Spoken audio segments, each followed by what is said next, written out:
Jabatan-jabatan kerajaan pun mengadakan majlis tertentu. Saya dengar pun marah. Majlis flag off, majlis kick off. Ni apa benda? Itu majlis rasmi kan. Jabatan kerajaan perlu menggunakan bahasa Melayu dalam kapasiti dia sebagai bahasa rasmi. Sebenarnya kita ada masalah di negara kita. Kita gagal dalam beberapa aspek pembentukan negara bangsa.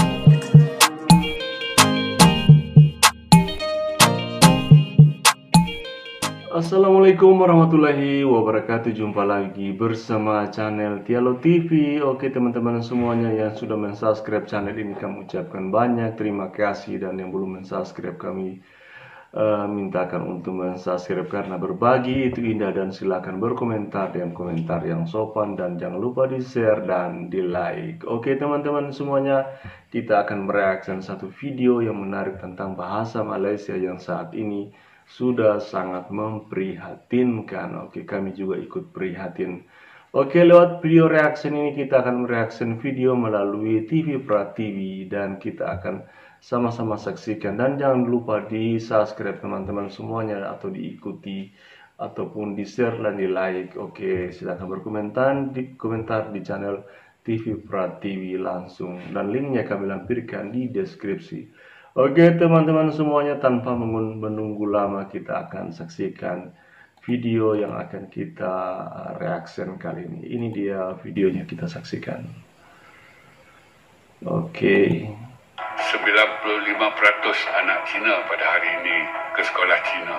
Sekitar 5% sahaja yang tidak ke sekolah Cina. Jabatan-jabatan kerajaan pun mengadakan majlis tertentu. Saya dengar pun marah. Majlis flag off, majlis kick off. Ni apa benda? Itu majlis rasmi kan. Jabatan kerajaan perlu menggunakan bahasa Melayu dalam kapasiti dia sebagai bahasa rasmi. Sebenarnya kita ada masalah di negara kita. Kita gagal dalam beberapa aspek pembentukan negara bangsa. Oke, silakan berkunjung langsung ke channel TV Prativi.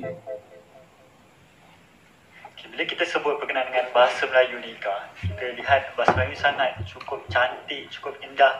Dan sebenarnya kalau kita tengok macam bahasa Melayu pun sebenarnya agak penting dalam negara kita kan. Tapi sebenarnya kalau kita lihat sekarang, macam tak ramai orang yang boleh fasih berbahasa Melayu di negara kita. Tu yang pelik tu sebenarnya. Sedangkan bahasa Melayu tu di antara bahasa yang paling senang untuk kita belajar. Tapi kita sebagai orang Melayu sendiri pun tak menggunakan bahasa Melayu sangat. Dia kan? Macam tak rasa bangga guna bahasa. Tak rasa bangga. Padahal tengok negara lain bangga dengan bahasa sendiri kan. Kita tak macam tu. Betul. Okay, jadi sebenarnya hari ni kita nak bincangkan lagi berkenaan topik kita, penggunaan bahasa Melayu dekat Malaysia ni. Jadi hari ni kita bersama dengan kita akan sama-sama saksikan. Dan juga fellow utama Institut Kajian Etnik kita UKM, itu Profesor Emeritus Dato' Dr. Teo Kosio. Prof, khabar Prof? Baik. Selamat datang ke TV Podcast. Ya, terima kasih. Okey Prof, sebenarnya kita nak, bila kita cerita pasal bahasa Melayu Prof, bagaimana Prof melihat tentang situasi sebenarnya yang berlaku dekat Malaysia ni? Betul ke orang kata warga Malaysia sendiri ada yang masih tak fasih bahasa Melayu? Jadi bagaimana Prof melihat situasi ni? Ya, setelah kita menubuhkan negara kan, 67 tahun saya kira, malang sekali lah kita masih mendapati ramai warga negara yang tidak boleh berbahasa negara dengan baik. Jadi ini sesuatu yang tidak berlaku di tempat-tempat lain, iaitu warga negara tidak mengetahui bahasa negara. Jadi di Malaysia malang sekali lah bahasa Melayu adalah satu-satunya bahasa negara yang tidak diketahui sepenuhnya oleh warga negaranya sendiri. Jadi saya kira cukup malang lah. Dan kalau ditanya mengapa, banyak sebab lah. Antaranya ialah sikap lah. Iaitu warga negara kita tidak mempunyai sikap yang positif terhadap bahasa Melayu, iaitu bahasa negara kita. Dan sikap ini kita dapat lihat dari segi pemikiran mereka bahawa bahasa Melayu itu tak penting. Dan juga tingkah laku mereka terhadap bahasa Melayu itu.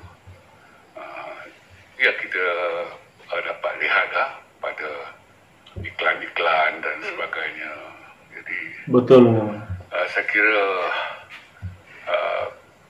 ya sudah 67 tahun kita merdeka. Sepatutnya perkara ini tidak berlaku lah. Perkara ini barangkali boleh kita terima kalau baru 6-7 tahun merdeka. Sekarang sudah 67 tahun kita merdeka. Kita masih menghadapi masalah ini. Jadi kita dari satu segi kan, kita gagal dalam proses pembentukan negara bangsa. Maknanya untuk melahirkan, menghasilkan manusia Malaysia kan. Dari aspek kebahasaan ini nampak sangat kita gagal kalau kita bandingkan dengan negara-negara jiran. Jadi saya kira sikap ini perlu kita perbaikilah. Betul tak kalau saya cakap Betul, di antara harus salah satu diperbaiki. faktornya adalah dengan kewujudan sekolah vernacular. Punca kenapa bahasa Melayu ni tidak diangkat? Kalau kefasihan itu kita lihat dalam kalangan warga negara bukan Melayu kan, khususnya Cina itu. Jadi sekolah vernacular itu adalah antara faktor besar lah. Mengapa masyarakat Cina, Malaysia ataupun warga negara Malaysia yang berketurunan Cina itu tidak fasih. Dan kita harus tahu 95% anak Cina pada hari ini ke sekolah Cina. Jadi sekitar 5% sahaja yang tidak ke sekolah Cina. Dan anak-anak Cina yang belajar di sekolah Cina ni rata-ratanya kecuali yang pintar lah, yang sederhana pintar, yang tak pintar langsung itu, mereka hanya menguasai bahasa Cina saja, walaupun diajar bahasa Inggeris dan juga bahasa Melayu. Jadi rata-rata mereka mengetahui dan fasih dalam bahasa Cina saja. Jadi saya boleh terima bahawa sekolah vernacular Cina itu adalah antara faktor besar lah mengapa warga negara Malaysia yang berketurunan Cina itu tidak fasih-fasih lah sampai sekarang kan. Jadi saya kira puncanya banyak juga. Kalau kita lihat dalam kalangan orang Melayu sendiri pun mereka fasih sebab itu bahasa ibunda mereka kan. Tetapi dalam peperiksaan kalau kita lihat mereka kadang-kadang tidak pun berjaya memperoleh grade yang bagus kan. Dia boleh bertutur. Ya, apabila kita kaji dalam peperiksaan itu mereka menjawab soalan dengan menggunakan bahasa Melayu kolokial, bahasa Melayu percakapan seharian, bahasa Melayu basahan, bahasa Melayu yang tak formal lah. Sedangkan yang diperlukan dalam jawapan peperiksaan itu ialah bahasa Melayu formal dengan nahunya yang lengkap dan sebagainya kan. Kalau mereka menjawab soalan, saya kira mereka akan tulis saya baca buku, tetapi yang dikendaki di situ saya membaca buku. Jadi, sama dengan bahasa Indonesia. Sebab baru-baru ni Menteri Pendidikan sendiri Fahina Sidik yang nyatakan bahasa Melayu di kalangan SJKC dan SJKT meningkat. Tapi dia mengukur tu mengikut kepada keputusan SPM. Jadi Prof rasa betul ke sebenarnya memang ada peningkatan kat situ, dan boleh ke kita sebenarnya mengukur tahap bahasa Melayu itu mengikut keputusan peperiksaan, Prof? Saya kira ya dan tidak lah. Ya sebab itu keputusannya kan. Dan keputusan itu yang rasminya kita dapat lihat pada slip peperiksaan kan, anak-anak Cina mendapat grade A dan sebagainya. Dan tidak kerana walaupun grade A tetapi mereka tak boleh bertutur dengan baik kan. Jadi di sini saya kira persoalannya mereka belajar bahasa Melayu dengan bersungguh-sungguh ke kelas tuition dan sebagainya. Dan pembelajaran bahasa Melayu mereka itu semata-mata atas asas instrumental, memenuhi syarat tertentu, iaitu lulus dalam peperiksaan. Iya. Lepas itu dalam bahasa kasar, bahasa Melayu dipersaitankan. Begitulah. Ataupun bahasa kolokialnya dipersaitankan lah. Tetapi kalau bahasa persyaratan tak boleh syaitan, dia syaitan. Dikesampingkan. Jadi Kita macam pelik sikit lah Prof. Sebab kalau macam diorang belajar semata untuk periksa je, bila habis periksa dia dah Prof. Lepas tu bila Ya, pergi ya. ke universiti yang universiti Cina contohnya kan, dah tak ada dah bahasa Melayu tu. Ya, sebab dalam mempelajari bahasa, tak kira bahasa apa-apa pun, ada dua dorongan. Satu instrumental, iaitu untuk lulus peperiksaan saja. Satu lagi integratif, iaitu untuk menjadi sebahagian daripada komuniti bahasa. Ini tidak berlaku dalam kalangan orang-orang Cina kan. Secara umumnya ini tidak berlaku. Jadi mereka belajar betul, hafal karangan dan sebagainya, dan grade-nya memang A, tetapi mereka tak dapat bertutur dengan baik. Sepatutnya bahasa Melayu itu dipelajari oleh sesiapa di Malaysia ni, khususnya sebagai warga negara, atas dorongan integrasi, mau menjadi sebahagian daripada komuniti bahasa Melayu yang mana orang Melayu adalah penutur jatinya.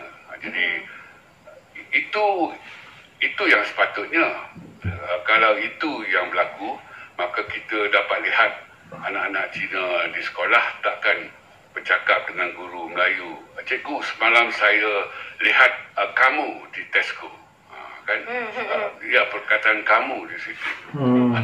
Maknanya ayat itu dari segi tata bahasa betul itu. Kan maknanya anak murid Cina itu berlaku sopan. Dia memanggil gurunya cikgu, dia tak panggil hoi pun. Cikgu, semalam saya lihat kamu di Tesco. Sekarang dah tak ada Tesco lah.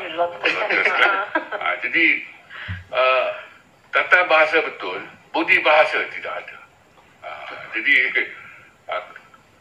sebab mereka belajar secara instrumental. Di sekolah cikgu tak ajar budi bahasa ni sangat. Kan?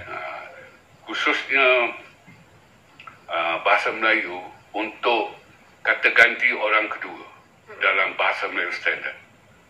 Semuanya kasar. Awak, engkau, kamu. Semuanya kasar. Kalau saya kan, ada saya, ada aku. Saya Tapi lembut sikit pula. ya, tapi aku pun kalau dengan kawan akrab dalam wacana agama dengan aku, kau dengan Tuhan.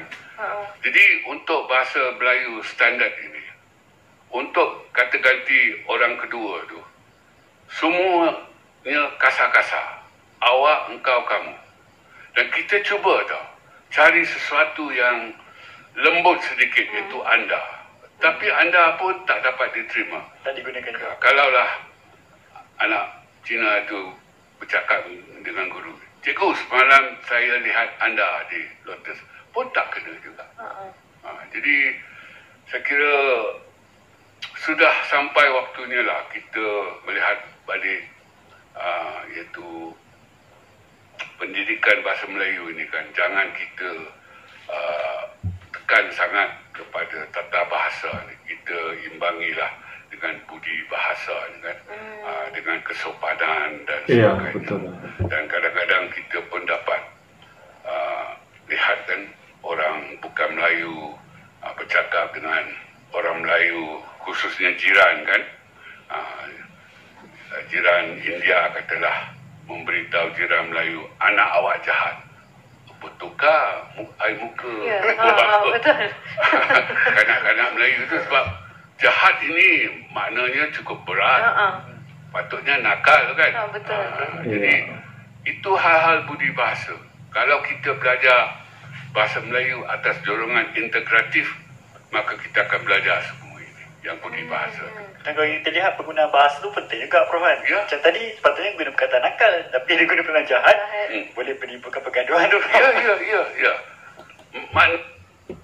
Oke, teman-teman semuanya, silakan berkunjung ke channel TV Prativi. Kita akan reaksi video ini. Video ini sangat bagus sekali. Bagaimana prihatinnya seorang orang tua atau seorang profesor yang paham dengan tata bahasa yang sopan, yang penuh dengan budi pekerti, sehingga sang profesor ini menginginkan agar masyarakat Malaysia ini bisa menggunakan bahasa Malaysia dalam kehidupan sehari-hari, terutama warga-warga yang keturunan seperti keturunan Cina, India, Bangladesh, ataupun orang-orang Indonesia yang menetap di Malaysia harus menggunakan bahasa Melayu Malaysia sesuai dengan standar atau bahasa yang baku atau bahasa yang formal.